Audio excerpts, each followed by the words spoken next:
But beyond that, I think there was way more to the equation, because sometimes even when you get those things done, the depression still lingers. It's still there. And so to me, like fitness and nutrition and your wellness, it's just like one layer of the onion that you're peeling away. And we've talked about peeling layers. And once you peel the first layer, then you go deeper. And it's almost like it's just a tool to get a little more clarity. And then with that newfound clarity, what are you going to do? Are you going to choose to move in a different path, or are you going to stay within the confines of what you've been staying at? And for me, it's felt like a lot of the depression stems from insecurities, right? It's just like, I'm being this coach and I'm helping people become amazing, but at the same time, I'm experiencing this depression.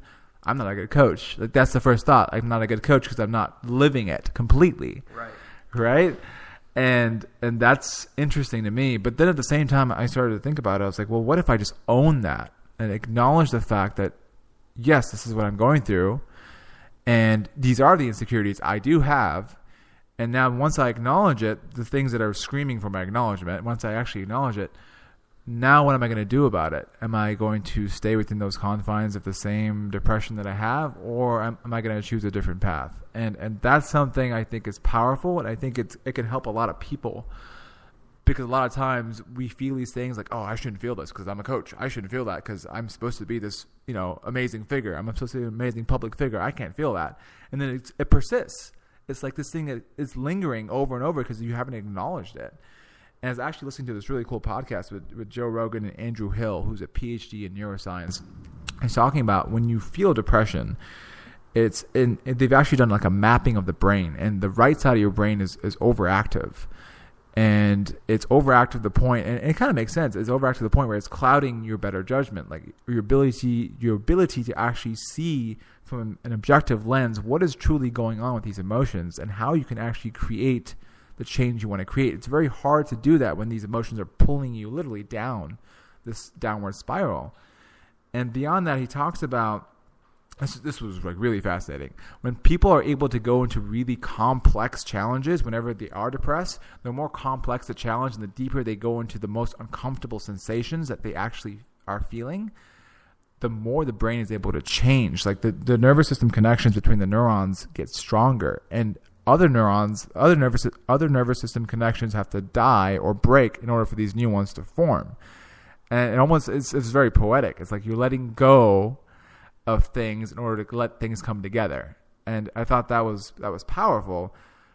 But I'm wondering, even in the context of what you're going through, like, with kids, it's a different balance. Like, you're trying to find that balance of acknowledging that this is something you're going through. This, as a coach, I go through this, and because of this, I'm able to give you insight too. But I wonder, like, going into those uncomfortable places of like, man, I have to acknowledge this with myself plus these kids. And then if I'm able to go through this, I wonder like where I'll be on the other side. Like, that's what I'm curious about, Anyway.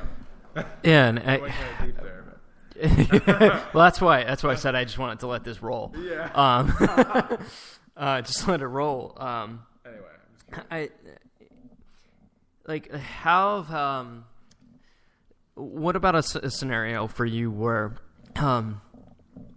the movement's been a challenge, where like when you were still recovering and you were trying to demonstrate something or communicate a movement that you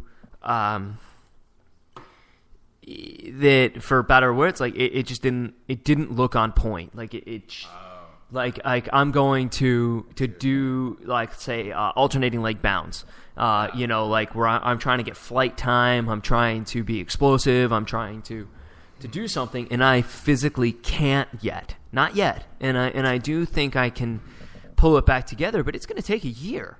Yeah. And so it's like, hey, you need to do this, but not this, and it's a lot different. It's like this really hard balance in this physical world where I don't really get to have the wellness conversation with an adult and say, hey, this is about your overall sense of using your diet, using your stress. Like, for these kids, it's like performance and it's physical, and it's starting now. And I think it's better, and I can I can manage it and cobble it together when I've already made results. Like one of my kids, Anthony, plays a position rover. It's like an outside linebacker who has more free reign. He last week he PR'd his vertical by 2 inches, and we've only been working 6 weeks. And that's awesome. He PR'd his 3-cone drill, which is like a mix of maneuverability at speed with like side to side change of direction, and he PR'd that by almost like 0.3 seconds. So I mean, just stuff that's crazy. And he's stronger, he's more resilient, he's more mobile. Everything that you want, right?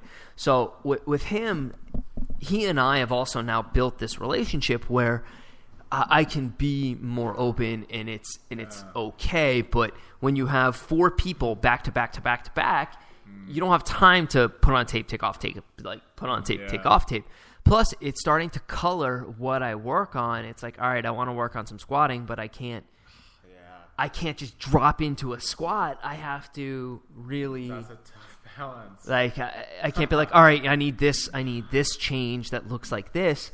Instead, it has to be like, all right, maybe I won't work on squatting today. Maybe we'll work on what I feel good doing today. So that's tough because it's like it's about the kid, right? It's about the kid's performance, but at the same time, you don't want to limit, what they can actually do because you're limited by your own limitations. Yeah, that's exactly it, and that's what I'm facing is,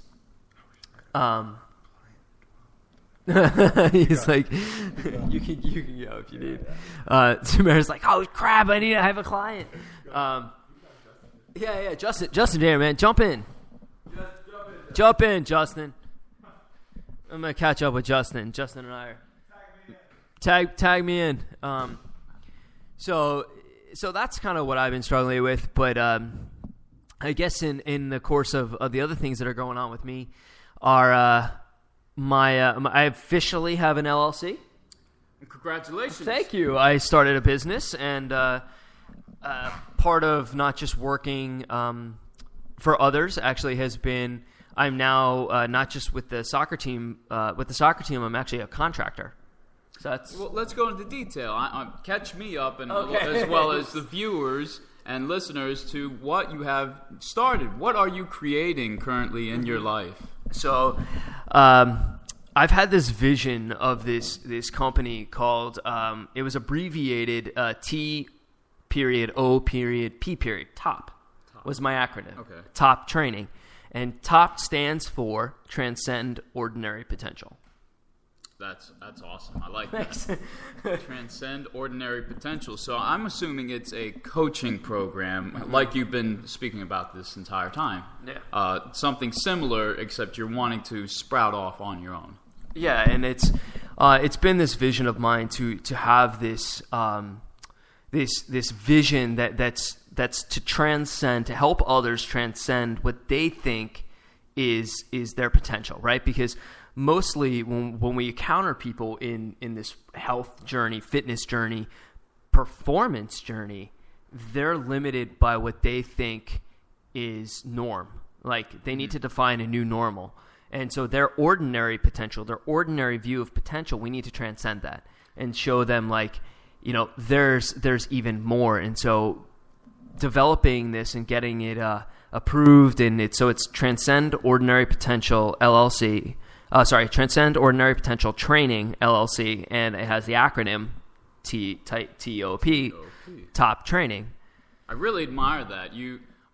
Me wanting to start out in the health industry as a health coach, I ran into a brick wall. Back home in Pennsylvania. I was just feeling optimal. I had overcome some of my struggles. They have heard about my struggles as a teenager, head to toe rheumatoid arthritis, and I've gone through lots of research, lots of books. I've helped myself. I've helped a few clients. I've helped many of my friends and family. Yeah. Self-experimentation, absolutely. I think it's going to intuition is going to be your best doctor. And coming down here to Austin, I can relate with your knee issue. Coming down here, I've just ran into a brick wall, and I've not overcome just yet, but I've ran into some difficulties, some arthritic problems that I thought I have just gotten rid of in past years, and it's just something I'm currently struggling with. So I could really relate to what you were talking about earlier. Oh, and I think that as you start out, one of the things I can, depending upon, and I think the population that you always gravitate toward when you start out is you, right? Is others like you? Is building a tribe of others who understand you and understand maybe not arthritis, although that is a great immediate connection, but health struggle that breeds overcoming and your ability to problem solve, and to what degree everybody struggles. I think that sometimes I don't know if there is a view, or it's just our own crap in our head that we have to overcome, that people will think, if you can't overcome completely your situation, how are you going to help me with mine? Even though everybody's degree at which you struggle with anything is different, right? Like, absolutely. So helping to, for example, make someone like more resilient, right? Everybody has sort of like a vulnerability point. Like, I was born like 5 weeks premature. I had a very small bone structure. I was underdeveloped. So I'm a delicate little flower. I can hear you. So, I find when something works for me, it works like tenfold for others. Yeah. And so I have a very little room for error. So when I'm building a body that performs well, and when I'm correcting issues, I might break down before someone who I help, who, had a full-term birth, or, was just more of a solid bone structure. And you always sort of wonder, like, how to communicate that, like, you're born with something different than I am, but our struggle's the same, but don't aspire to be like me, aspire to be the best version of yourself, because guess what? The best version of yourself might be way better than the best version of myself, but you have to transcend that potential. I see. Okay. I like that. You were born 5 weeks premature, huh? Yeah. I really like how this is going. I was born with, I'm a twin. Okay. I'm 5'9". My twin brother is 6'3". Oh, it's like the movie. Just like the movie Twins. Except I'm not short and fat. Yeah, exactly. And your brother probably doesn't look like Arnold. No, not yet. Handsome fellow, though. I'm jealous of his looks. He can grow a beard that I can only imagine. A regal beard. Yeah. Goodness, yeah. Yeah, it's that definite, feeling that, I guess it's an insecurity of, and honestly, I think it's the reason why we go into helping others, right? Is because the people who tend not to go into this field are the ones who naturally did well, but we end up running into a lot of them later on down the road because they're able to get away with a lot more. Yeah, I think many people who are in the health and wellness industry, whether it be personal training, coaching, nutrition, I think many of us just bump into a lot of struggles as we, people might break their back, people might come with inflammation, people might have smaller bone structures. Right. There's just all sorts of things. People overcome cancer. People overcome diabetes. Yeah. And, all of a sudden we want to share what we've overcome.